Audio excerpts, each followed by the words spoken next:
কিছুদিন আগে আপনার অস্ট্রেলিয়া সফর নিয়ে অনেকে বিভ্রান্তি ছড়াচ্ছিল, আপনার নাকি ভিসা বাতিল করেছে অস্ট্রেলিয়া। আসলে কি হয়েছিল যদি বিস্তারিত বলতেন। প্রথম কথা হলো যে অস্ট্রেলিয়া আমার বেশ অনেকগুলো প্রোগ্রাম করার সুযোগ হয়েছে, একাধিকবার আমার যাওয়ার সুযোগ হয়েছে। বাংলাদেশে বা যে কোনো দেশে মানুষের জন্য অন্য দেশে মানুষ যারা ভিসা ইস্যু করে, তারা ভিসা ইস্যু করার পর ক্যান্সেল করা এটা রুটিন একটা কাজ। আমি খুব অবাক হয়েছি এই ইস্যুতে বেশ নামি দামি নাম করা এক দুজন দেখেছি সমালোচনা করে পোস্ট দিতে, যদি আমার সোশ্যাল মিডিয়ার কোনো নিউজ ফিডের অপশন আমার মোবাইলে, আমার পিসিতে কোথাও নেই। তারপরও কেউ কেউ লিঙ্ক পাঠিয়েছেন, সেখান থেকে দেখেছি আমি যে সমালোচনা করেছেন, হ্যাঁ অমুকের ভিসা ক্যান্সেল হয়ে গেছে, হ্যাঁ হ্যাঁ তাহলে কি হবে। মানে ব্যাপারটা এমন যে জান্নাতের লাইসেন্স ক্যান্সেল হয়ে গেছে। এক, দুই নম্বর কথা হলো, যিনি এটা নিয়ে সমালোচনা করেছেন, মজার বিষয় হলো ওনার ভিসা আমেরিকান এম্বাসি ক্যান্সেল করেছে, উনি নিজে একটা বক্তব্য বলেছেন, আমি নিজে কানে শুনেছি।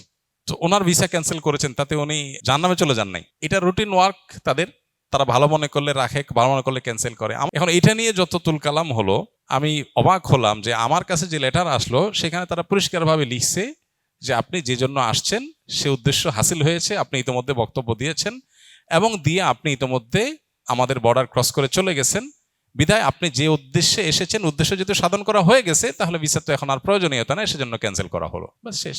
কিন্তু এটা নিয়ে তুলকালাম অনেক হয়েছে। হ্যাঁ, ওখানে স্থানীয় কিছু নিউজ পোর্টালে এবং স্থানীয় কিছু বিরোধী রাজনীতিকদের কিছু লেখাজোখায় আমাদেরকে নানানভাবে সমালোচনা করতে আমরা দেখেছি।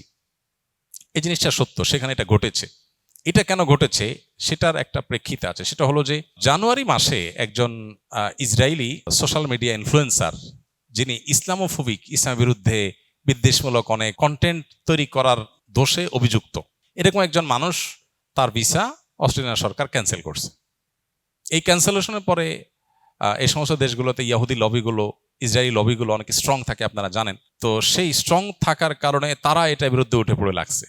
এর মধ্যে আবার আমরা গেলাম। এখন প্রশ্ন হলো তাদের, আমি দেখেছি ইসরায়েলি একটা মিডিয়া নিউজ করেছে যে আমাদের ইয়াহুদিদের ইনফ্লুয়েন্সারের ভিসা ক্যান্সেল করা হলো, তাহলে মুসলমানদের ইনফ্লুয়েন্সার কিভাবে তারা প্রোগ্রাম করে। এখানে ব্যাপারটা হয়ে গেছে একটা পাল্টাপাল্টি। তাছাড়া এর কিছুদিন পরেই সম্ভবত একটা সমুদ্র তীরবর্তী এলাকাতে বোধহয় ইহুদিদের 15 জন মানুষকে গুলি করে মারা হয়েছে, বোধহয় কোনো একজন ইন্ডিয়ান করেছেন, আমি যতটুকু দেখেছি। অ্যাকচুয়াল বিষয় কি আপনি অনলাইন ঘাটলে পেয়ে যাবেন। তো এখানে অনেকগুলো ঘটনার প্রেক্ষিতে মূলত একটা পাল্টা প্রতিক্রিয়া তৈরি হয়েছে। এর মধ্যে আবার আরেকটা জিনিস ঘটেছে যে আমাদের দেশ থেকে অ্যাজাইলেম নিয়ে ইসলাম বিদ্বেষী কাজকর্ম করে দেশ থেকে পালিয়ে যাওয়া বা বহিষ্কৃত হওয়া কিছু লোকজন, তারা এবং এর বাইরে ইসলাম বিদ্বেষী, মুসলিম বিদ্বেষী একটা গ্রুপ, এরা আমাদের বিভিন্ন বক্তব্যের কোনোটার বিকৃত অনুবাদ, কোনোটার কাটপিস, এগুলোকে বিভিন্ন জায়গায় পৌঁছায় ওদেরকে আরো কান ভারী করছে। এটা হলো বাস্তবতা।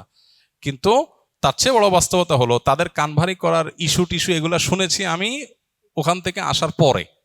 ওখানে থাকতে আমি এগুলোর কিছু দেখিই নেই, মানে এরকম কিছু ওখানকার বিরোধী রাজনীতিক লিখেছেন কোন মিডিয়া আছে আমি দেখিই নেই, আসার পরে এগুলো হয়েছে। তো যেভাবে পুরো বিষয়টাকে মানুষ উপস্থাপন করছে বা এক শ্রেণী মানুষ এটাকে নিয়ে তুলকালাম করছে, খুবই দুর্ভাগ্যজনক বাস্তবতা।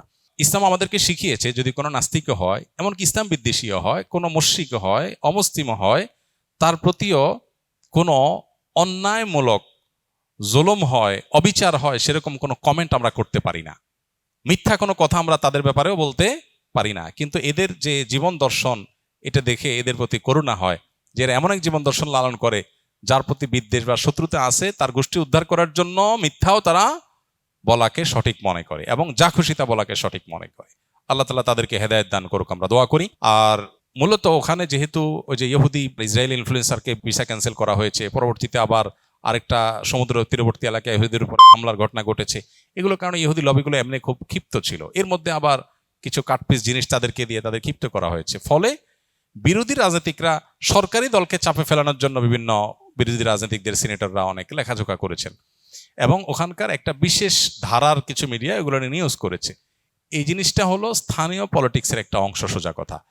এটা অর্থাৎ ভিসা ক্যান্সেলেশনের এই কাজটা বহু মানুষের হয়, আমাদের দেশে পলিটিশিয়ান বলেন বিভিন্ন পর্যায়ের মানুষজনের হয়। আমরা অনেক দেশে গিয়েছি, ভিসা অ্যাপ্রুভ করেছে, পরের বার আবার অ্যাপ্রুভ করে নাই, আবার পরের বার আবার অ্যাপ্রুভ করেছে। বাংলাদেশে অনেক বাঘা বাঘা রাজনীতিবিদ আছেন যাদের অনেক দেশ বহুবার ধরে কোনো ভিসা দিচ্ছে না, আবার দিয়ে ক্যান্সেল করে ফেলেছে।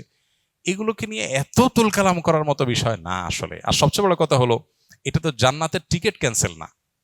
ইমানদার মক্কা মদিনা যাইতে না পারলে সেটা তার জন্য মুসিবতের বিষয়, সেটা তার জন্য টেনশনের বিষয়, হায় হায় আল্লাহর ঘরে যেতে পারবো না।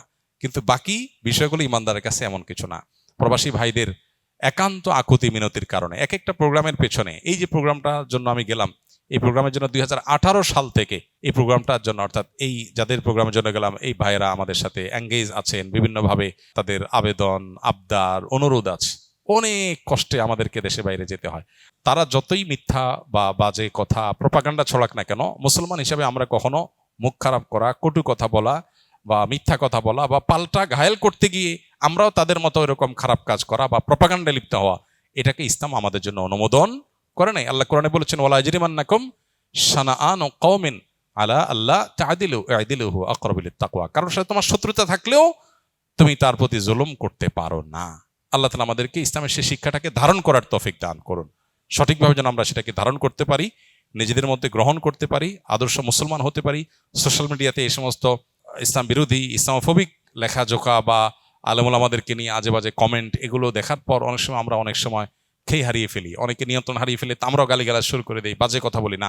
ইসলাম আমাদেরকে সেটার অনুমোদন করে না। তবে হ্যাঁ, আমরা অবশ্যই যৌক্তিকভাবে সেগুলোর মোকাবিলা করতে পারি, সেগুলোর বিরুদ্ধাচরণ করতে পারি। আল্লাহ আমাদেরকে সেটার তৌফিক দান করুন। আপনারা দেখবেন যে অনেক সময় আলেমুল আমাদের কোনো পজিটিভ জিনিসকেও নেগেটিভ ভাবে প্রমাণ করার, কাটপিস জিনিস পেশ করার একটা প্রবণতা দেখা যায়। আমাদের আরেকটা টিকা নিয়ে একটা ভিডিও খুব জোরে সোরে দেখলাম, এক শ্রেণী ইসলাম বিদ্বেষী, মুসলিম বিদ্বেষী নাস্তিকরা প্রচার করে বেড়াচ্ছেন। ব্যাপারটা এমন যে আমি টিকার বিরুদ্ধে, টিকা নেওয়া যাবে না এরকম ফতোয়া দিয়েছি, অথচ বাচ্চাদের টিকা নেওয়ার বিষয়ে আজ থেকে বহু বছর আগে থেকে আমাদের বহু বক্তব্য আছে। আপনার কোভিড-19 সময় যখন কোভিড-19 টিকার অনেক সাইড এফেক্ট পরে ধরা পড়েছে, বের হয়েছে, কিন্তু যখন এগুলো প্রকাশ হয় নাই তখন আমরা এটার আত্মরক্ষার জন্য ট্রিটমেন্ট গ্রহণ করার শিক্ষা নবী সাল্লাল্লাহু আলাইহি ওয়াসাল্লাম দিয়েছেন।